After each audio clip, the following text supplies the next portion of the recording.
Good afternoon students. आज हम फिर दोबारा अपना नया वीडियो लेकर आए हैं, जिसमें अभी हम लोगों ने nomenclature of heterocyclic compound part 1, जिसमें मैंने कल आपको सिखाया था कि जब किसी भी हेटेरोसाइक्लिक कंपाउंड का नाम हमें लिखना है तो उसके लिए हमें किस टेबल की ज़रूरत है और हम उसको कैसे लिख सकते हैं। तो एक बार हम दोबारा से रिवाइज करते हैं, फिर इसके आगे आज के पार्ट में सिर्फ हम एग्जांपल्स करेंगे कि जो हेटेरोसाइक्लिक कंपाउंड है उनके नाम हम कैसे लिख सकते हैं। जैसा कि कल मैंने आपको बताया था कि हेटेरोसाइक्लिक कंपाउंड्स क्या होते हैं। ये वो कंपाउंड्स हैं जो एक रिंग की फॉर्म में अवेलेबल हैं और उसमें कार्बन को रिप्लेस करके किसी भी हेटेरो एटम को ऐड कर दिया जाता है। जैसे टाइप्स ऑफ हेटेरो एटम, ये कल टेबल हमने बनाई थी, ऑक्सीजन, नाइट्रोजन, सल्फर, फास्फोरस। ये वाले अगर हम कोई भी एटम कार्बन को रिप्लेस करके वहाँ पे लगा देते हैं तो ये हेटेरोसाइक्लिक कंपाउंड को फॉर्मेशन करते हैं। हेटेरो का मतलब अलग और replacement of carbon bye hetero atom is called heterocyclic compound, formation of heterocyclic compound.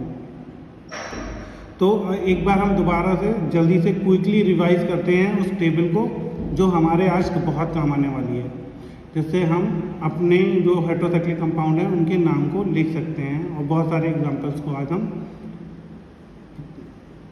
लिख कर देखेंगे।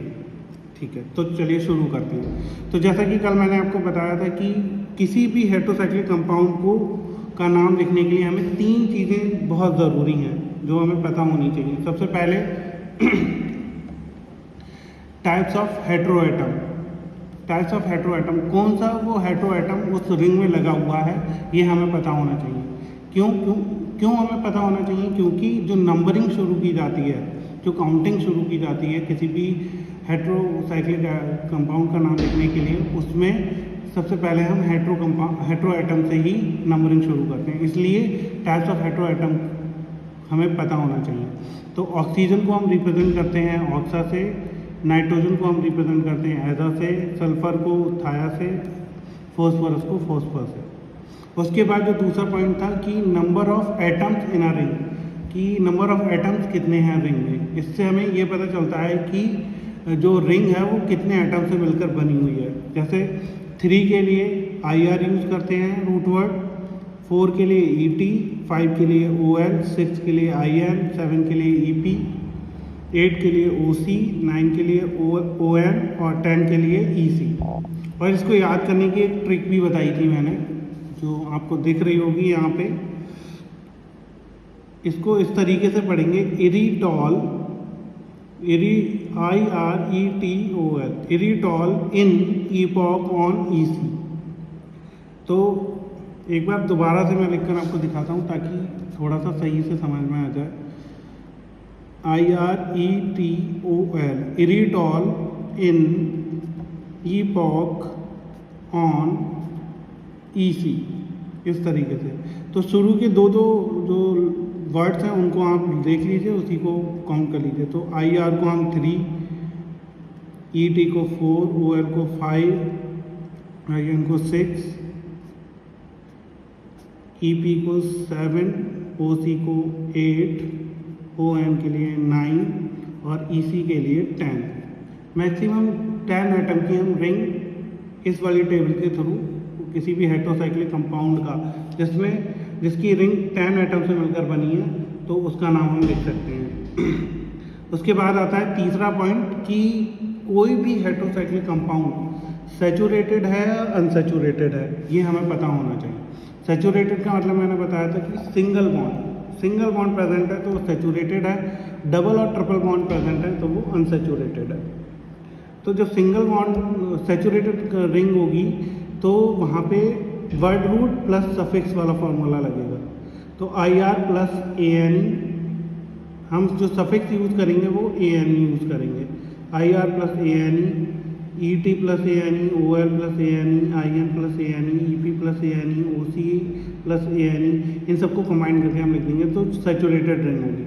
अनसैचुरेटेड रिंग होगी तो हम सफिक्स यूज़ करते हैं INE, रूट वर्ड आपके यही सेम रहने वाले हैं और INE यूज़ करने हैं। लेकिन अनसैचुरेटेड रिंग में एक्सेप्शन है जब 4 5 6 कार्बन, वो 4 5 6 एटम की जब रिंग होगी हेटेरोसाइक्लिक कंपाउंड की, तो वहाँ पे हम INE की जगह पे हम सिर्फ E यूज़ करते हैं। उसके बाद 7 8 9 10 तक हम INE यूज़ करते हैं। अब तीसरी कैटेगरी आ जाती है saturated ring with nitrogen, nitrogen के साथ अगर नाइट्रोजन प्रेजेंट है तो फिर हम उसे कैसे लिखेंगे, तो सफिक्स हम IDINE यूज़ करते हैं। तो वर्ड रूट हमारी हो गई IRETOL और IDNE को ऐड कर देंगे। तो ये तो हमारी टेबल थी जिसकी मदद से आज हम किसी भी हेटेरोसाइक्लिक कंपाउंड का नाम लिखना सीखेंगे। तो आज हम कुछ एक एग्जांपल्स पढ़ते हैं। आज का वीडियो सिर्फ हमारे एग्जांपल पे बेस्ड है, जिससे कि हमें लिखने का एक तरीका पता चल जाए हेटेरोसाइक्लिक कंपाउंड्स को हम किस तरीके से लिख सकते हैं। चलिए तो शुरू करते हैं। ठीक है, अब nomenclature of heterocyclic compound part 2। अभी जस्ट हमने पीछे ही रिवाइज किया है कि किस टेबल की हमें ज़रूरत होती है जिससे कि हम जो हेटेरोसाइक्लिक कंपाउंड है उनके नाम को लिख सकते हैं। तो कुछ एग्जांपल्स आज हमें देखने हैं, बाकी तो हमने सभी चीज़ें देखी नहीं है। अगर हम एक बार को थोड़ा सा अगर वो करना चाहें अपनी उसके लिए मेमोरी को रिमेंबर करने के लिए कि ताकि हमें आसानी से याद रहें, तो हम इसके शॉर्टकट वर्ड रूट की एक टेबल वो लिख ले रहा है, एरिडॉल इन ईपॉक ऑन EC। तो ये 3 के लिए है, ये 4 के लिए, ये 5 के लिए, 6 के लिए, 7 के लिए, 8 के लिए, 9 के लिए और ये 10 के लिए। ठीक, बाकी तो हमें सब पता ही है, लेकिन एक बार मैं आपको टेबल में दिखाकर फिर वो करते हैं। तो किसी भी कंपाउंड का अगर हमें नाम लिखना है, तो सपोज इसका नाम लिखना है हमें कि इसका नाम क्या है। अब देखिए, अगर सबसे पहले अगर हमें समझना हो, खैर सबसे पहले हम इसको समझें। ये है, ये इसमें अगर हम काउंटिंग शुरू करें तो 1 2 3 4, या हम 1 2 3 4 किधर से भी काउंटिंग करेंगे, होने ही 4 ही आइटम है और ये बिल्कुल सेम है। तो 4 के लिए हम क्या करते हैं, ब्यूट प्लस एन, और ये कैसा है, साइक्लिक है, तो लिखेंगे साइक्लोब्यूटेन। ठीक है, अब बात आती है, अब किसी भी कार्बन को रिप्लेस करके जब हम कोई और आइटम लगा देते हैं तो उसे हम क्या कहते हैं, हेटेरो आइटम कहते हैं। तो वहाँ पे अब जब मैंने इस सेकंड पोजीशन पे इस कार्बन को रिप्लेस करके वहाँ पे O लगा दिया, तो ये क्या बन गया हमारा, हेटेरोसाइक्लिक कंपाउंड, हेटेरोसाइक्लिक कंपाउंड। अब इस कंपाउंड का नाम हमें कैसे लिखना है वो हम सीखेंगे। तो बहुत ही सिंपल सा है, जैसे कि एक जनरल फार्मूला है, रूट वर्ड प्लस सफिक्स, और उससे पहले हेटेरो आइटम। सबसे पहले हेटेरो आइटम को ही हम काउंट करते हैं। तो यहाँ पे हम लिखते हैं, इसको फिर से ड्रॉ करते हैं और देखते हैं।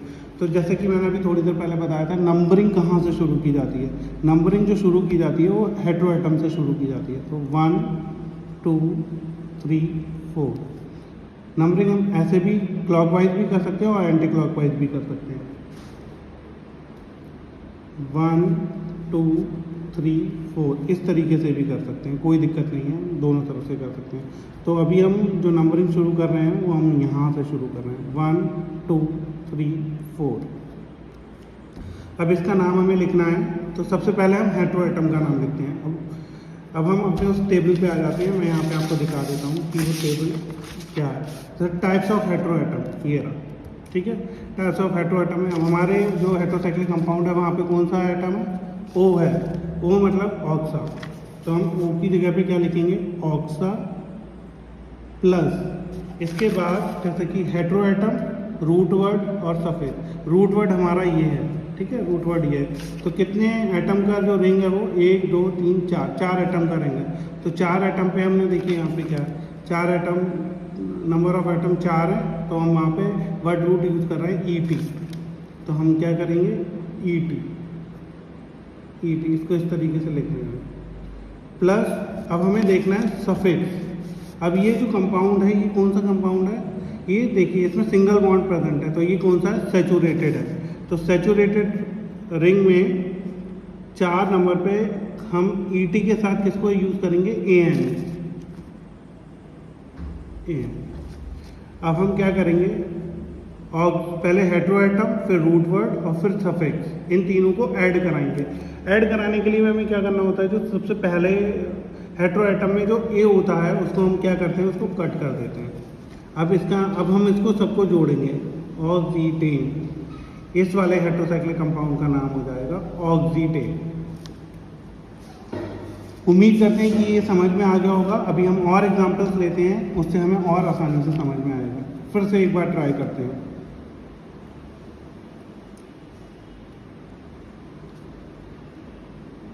चलिए सल्फर के साथ कर लेते हैं, ठीक है, सल्फर के साथ कर लेते हैं। 1 2 3 4।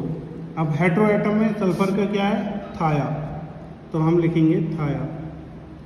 प्लस कितने एटम की रिंग है, 4 की रिंग है, तो ET। प्लस सिंगल बॉन्ड है तब, तो एन। ए को कट कर देंगे, जो हेटेरो एटम का लास्ट का ये होता है उसे कट कर देते हैं, THIETANE, थाईटेन। ये इसका नाम हो जाएगा। ये हेटेरोसाइक्लिक कंपाउंड का नाम लिखने का तरीका है। बहुत ही सिंपल सा है, बहुत ही इजी सा है। आप कोशिश करेंगे तो आप आसानी से लिख सकते हैं, और कमेंट करके बता भी सकते हैं कि आपको समझ में आ गया। फिर हम दूसरा देखते हैं, कोई दूसरा एग्जांपल देख लेते हैं जिसमें हमें अनसैचुरेटेड कंपाउंड का कोई एग्जांपल देख लेते हैं। तो सबसे पहले अनसैचुरेटेड कंपाउंड का,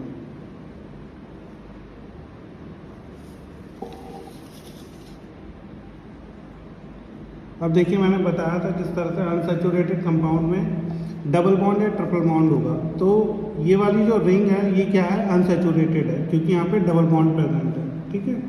तो इसके नाम के लिए लिखने के लिए हमें सबसे पहले क्या करना होगा, सबसे पहले हम जाएंगे, अब देखिए हमारे पास अनसैचुरेटेड रिंग का ये कॉलम है, ठीक है। अब हम यहाँ पे जाएंगे। अब टाइप्स ऑफ हेटेरो एटम, सबसे पहले हमें क्या लिखना है, types of hetero atom. Types of hetero atom यहाँ पे नंबरिंग सबसे पहले करेंगे, 1 2 3 4। टाइप्स ऑफ हेटेरो एटम क्या है हमारा, अब देखिए यहाँ पे एन है, एन मतलब एजा, नाइट्रोजन, तो AZA। प्लस कितने एटम की रिंग है, 1 2 3 4, 4 एटम की रिंग है। 4 एटम पे हम क्या यूज करते हैं, ET, तो प्लस ET। प्लस अब ये देखेंगे ये सैचुरेटेड है या अनसैचुरेटेड है। तो अब देखिए ये 4 पे, अब हम अनसैचुरेटेड वाली रिंग में जाएंगे। अनसैचुरेटेड वाली रिंग में जब जाएंगे तो मैंने जैसे बताया था कि यहाँ पे सफिक्स INE यूज होता है, लेकिन अब देखिए यहाँ पे ब्रैकेट में लिखा है 4 5 6। 4 5 6 की जो रिंग होगी वो उस पर हम सफिक्स क्या यूज करेंगे, E। तो यहाँ पे कहते हैं 1 2 3 4, 4 की है तो हम सफिक्स क्या यूज करेंगे, E है। जैसा कि मैंने अभी बताया हेटेरो एटम का A लास्ट वाला हम कट कर देते हैं, तो AZETE, एजिटी, ये इसका नाम होता है, ठीक है। तो आज हमने 2-3 एग्जांपल्स के मदद से हेटेरोसाइक्लिक कंपाउंड एटम का नाम लिखना सीख लिया है। तो अब आज के लिए इतना काफ़ी है, और मैं आपको एक एग्जाम्पल दे रहा हूँ, एक कंपाउंड हेटेरोसाइक्लिक कंपाउंड का स्ट्रक्चर बनाकर दे रहा हूँ, उसका नाम आपको लिखना है। कमेंट में लिखकर उसका नाम आप मुझे बताइएगा। जिस तरीके से मैंने आपको समझाया है ठीक उसी प्रकार से आप इस वाले हेटेरोसाइक्लिक कंपाउंड का नेम दिस हेटेरोसाइक्लिक कंपाउंड,